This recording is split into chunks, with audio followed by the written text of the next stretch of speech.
Assalamualaikum warahmatullahi wabarakatuh. Nama saya Neni, saya pengajar guru sejarah. Dan alhamdulillah beberapa artikel saya telah membaca tulisan-tulisan beliau, Bapak Romo Yai, dan beberapa juga saya mendengar dari YouTube. Alhamdulillah saya dipertemukan dengan Romo Yai. Karena ada beberapa pertanyaan, ada dua pertanyaan. Yang pertama mengenai sejarah, yaitu saya baca mengenai Adam bukan manusia yang pertama di dunia, dan itu saya berpikir seperti itu, tetapi tidak bisa memahamkan ke anak-anak karena buku yang berhubungan dengan keilmuan tersebut itu masih, menurut saya belum menemukan. Tetapi saya ada pemikiran seperti itu karena beberapa hal. Dan kemudian saya membaca kutipan Romo Yai dan juga kutipan dari Kiai Haji Quraisy Shihab. Nah, ternyata memang benar bahwa Nabi Adam bukanlah manusia yang pertama. Nah, itu mohon bisa diberi pemahaman atau mungkin buku yang bisa saya baca, karena anak-anak itu sudah memahami bahwasanya manusia yang pertama adalah Nabi Adam.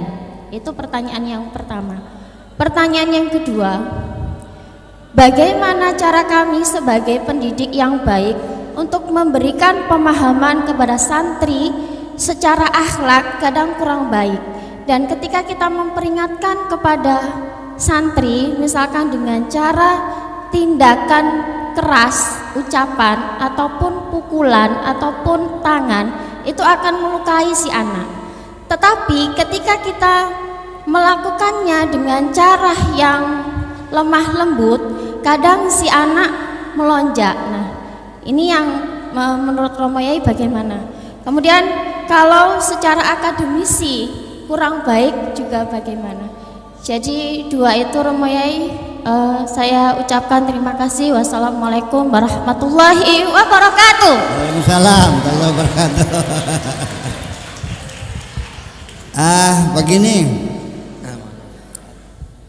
malaikat itu kan ketika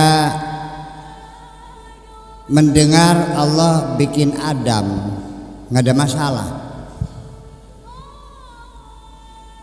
Makhluk Allah yang lain dapat bocoran informasi ada Allah bikin Adam, nggak ada masalah. Mulai geger ini adalah ketika Adam diangkat menjadi khalifah. Di satu kampung damai-damai saja, mulai bertengkar ketika ada pemilihan kuwu. Betul enggak? Di Mesir tenang, di Mesir bukan di sini, sana di Mesir. Di Mesir itu tenang-tenang saja. Mulai mereka gontok-gontokan ketika menghadapi pilihan presiden. Jadi setiap kasus pemilihan pimpinan itu selalu menimbulkan kegaduhan. Wajar enggak? Wajar dong. Dan ketika idqala rabbuka lil malaikati inni ja'ilun fil ardi khalifah, disitulah reaksi bermacam-macam. Malaikat juga keberatan, ada nota keberatannya, saya simpen arsipnya,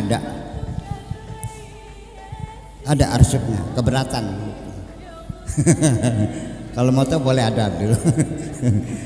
Kemudian malaikat juga menolak. Di sini saya ingin mengatakan, apakah khalifah itu maksudnya pemimpin? Ini kan menjadi bahasa viral, khalifatullah fil ardi. Pernah dengar ya? Khalifatullahi fil ardi, wakil Tuhan di atas bumi. Memang Tuhan perlu wakil. Memang Allah tidak bisa mengerjakan sendiri, perlu diwakili. Tanda tanya besar sesungguhnya. Yudabbirul amra minas sama ilal ardi, semua urusan langit bumi ditangani semua. La ta'khudhu sinatun wala naum, enggak pernah tidur, enggak pernah ngantuk Allah setiap hari. Ya, ta'ruju ilaihi fi kulli yawmin miqdaruhu 50 alfi sanatin mimma ta'udun. Kepadatan Allah setiap hari itu penuh padat, ukurannya satu hari satu harinya Allah sama dengan 50.000 tahun. Bayangkan dipres begitu, sangat sibuk dan Allah tangani sendirinya.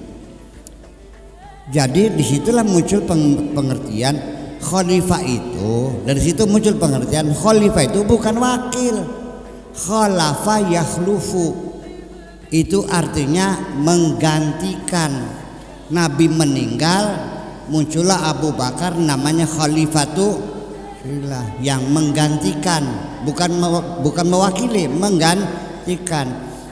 Saya meninggal, nanti setelah itu anak saya, setelah itu cucu saya, setelah itu buyut saya, setelah itu cangga, setelah itu wareng, gudeg-gudeg, bergedor, gedang. Nah, kalau begitu khalifah itu bukan pemimpin, berarti makhluk yang terus melakukan regenerasi.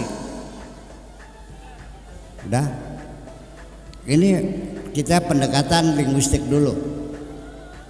Jadi khalifah itu bukan pemimpin, tapi adalah makhluk yang berketurunan. Kemudian malaikat bertanya, ataj'alu fiha may yufsidu fiha wa yasfiku dima?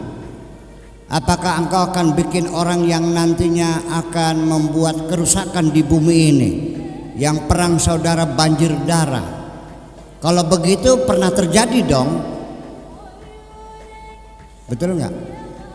Nah, sebagian ulama mufassirin mengalihkan perhatian supaya tetap ada makhluk pertama. Mereka mengatakan yang perang itu sebangsa jin. Nah, kalau jin ada darahnya enggak, kan wayasfiku dima, menumpahkan darah. Kalau jin ada darahnya enggak, darahnya merah atau kuning darahnya. Jadi artinya bahwa berarti sebelum Nabi Adam itu sudah ada manusia. Ini dugaan, kita sama-sama tidak tahunya. Pokoknya kalau kita kajian itu jangan dulu mengambil kesimpulan dan memastikan. Semua kesimpulan kita sifatnya sementara. Apabila ternyata di kemudian hari terdapat bukti-bukti baru, maka kesimpulan kami akan disempurnakan lagi. Begitu. Ilmu itu jiwanya seperti itu. Apalagi kajian sejarah, kajian-kajian fisika juga setiap saat dirubah kok, ternyata salah. Ilmu fisika itu disebutnya ilmu pasti, betul nggak? Fisika kuantum yang sudah urusannya masalah partikel-partikel. Apakah dikiranya keputusan Einstein bahwa proton itu sebesar itu, ternyata ketika diuji ulang dengan metode yang berbeda. Dulu Einstein menggunakan itu, mengukur proton itu dengan orbitnya elektron di seputar proton. Disitulah mengukur kebesaran siku-siku dari proton. Ternyata dengan menggunakan ion terakhir, ternyata proton yang diduga Einstein 14% lebih kecil daripada ini. Semuanya berubah. Tabel periodik sekarang di kimia sekarang sudah muncul, ada unsur kimia yang baru. Betul nggak? Nggak ada sesuatu yang pasti semuanya, dan semuanya berkembang. Apalagi ini sejarah. Tetapi Imam Zamakhsyari begitu melihat Al-Quran yang menyatakan bahwa di langit ada binatang melata, wa ma fihi ma min dabbah, binatang melata yang ada di langit, yang ada di bumi. Pada abad keempat Hijriah, Imam Zamakhsyari sudah mengatakan kemungkinan di planet lain ada makhluk yang berbudaya seperti kita ini. Mau bilang apa lagi? Semuanya kemungkinan. Dan kita akhirnya sama-sama tidak tahu. Dalam keilmuan semacam ini, at the age you have to say I don't know anything. Di penghujungnya engkau terpaksa mengatakan aku tidak tahu apa-apa. Anda bisa bilang I know, tapi I know nothing, sama aja akhirnya. I don't know anything atau I know nothing, sama kan? Artinya tidak tahu. Nah, di sini saya juga ingin menyampaikan, apakah engkau menduga ketika nanti setelah kiamat selesai, yang masuk surga selamanya, yang masuk neraka abadal abidin selamanya, dan setelah itu Allah pensiun, sudah tiap hari tidak ada penghujungnya dan tidak ada akhirannya. Allah ngelihat gitu. Ya sini orang surga tertawa terbahak-bahak, selagi orang menjerit menangis neraka. Biasa aja. Selamanya begitu? Sudah stop? Atau Allah akan bikin makhluk baru lagi? Nah, sebelum Adam ada makhluk enggak? Sejak kapan Allah bikin makhluk?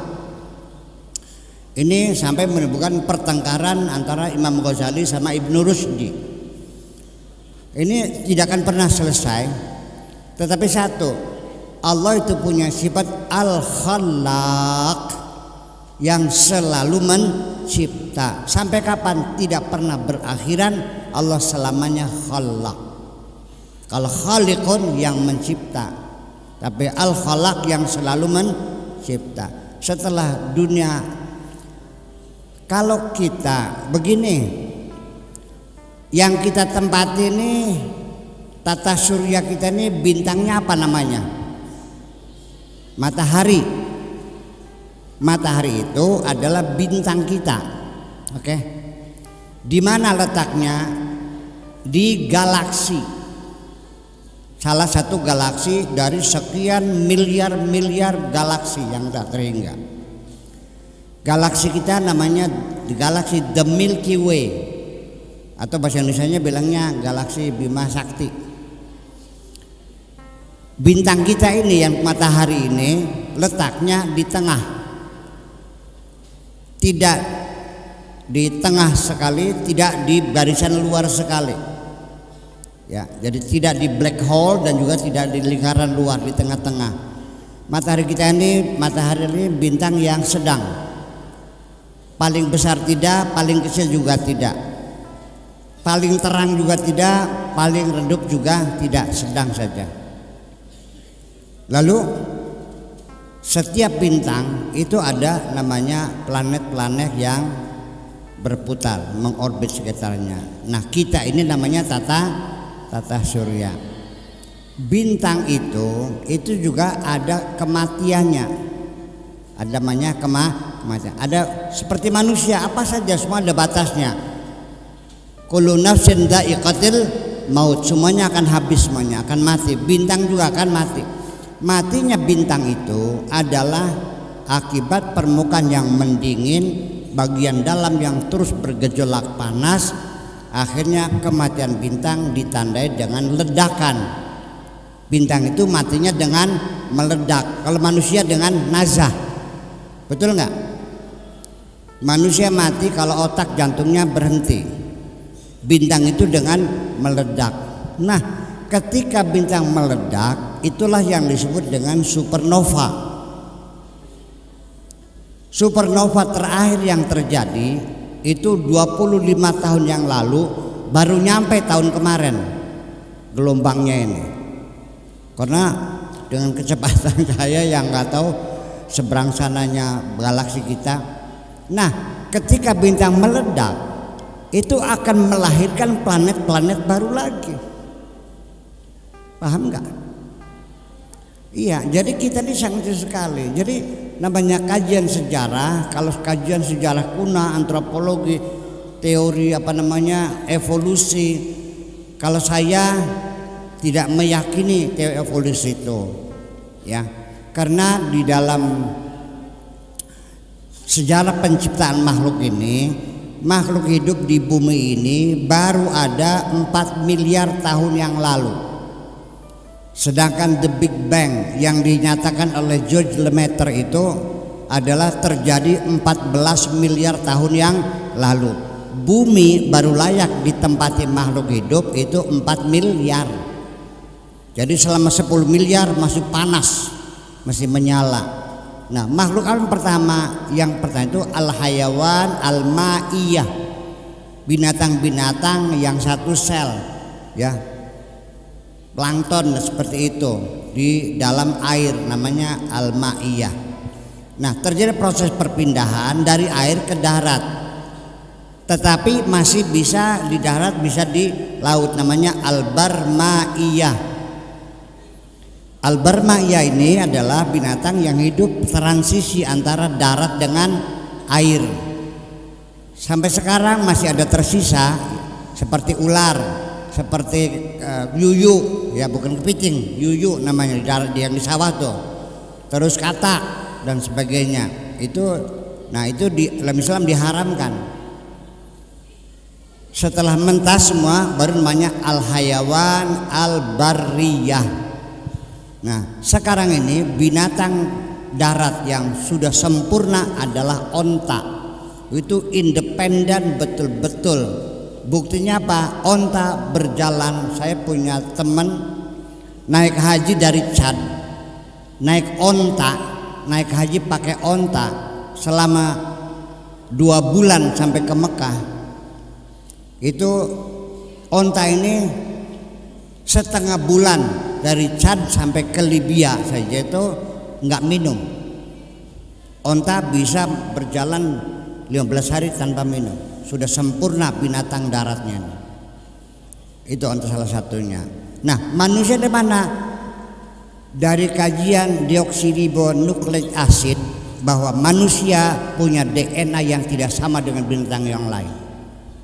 Bahwa Allah menciptakan khusus manusia tersendiri, bukan perkembangan dari binatang. Bahwa kamu bukan anak cucu ketek semuanya nih. Kamu betul-betul manusia gitu. Jadi artinya bahwa nanti di penghujungnya kita akhirnya wallahu a'lam bis-shawab. Tetapi sejarah penting karena bagaimanapun sejarah itulah yang membentuk ideologi kita adalah sejarah. Bagaimanapun juga, ya, makanya saya minta kepada siapapun yang sebagai pihak yang menang dalam pertarungan budaya di dunia ini, tolong tuliskan sejarah yang sebenarnya. Jangan ada yang kau sembunyikan, supaya nanti di masa yang datang anak cucu kita punya ideologi yang jelas bersumber dari sejarah yang pasti. Terima kasih. Ya Rasulullah, ya Nabi, laka syafa'ah, wa hadha matlabi ya Nabi, ya Rasulullah, ya Nabi, laka syafa'ah.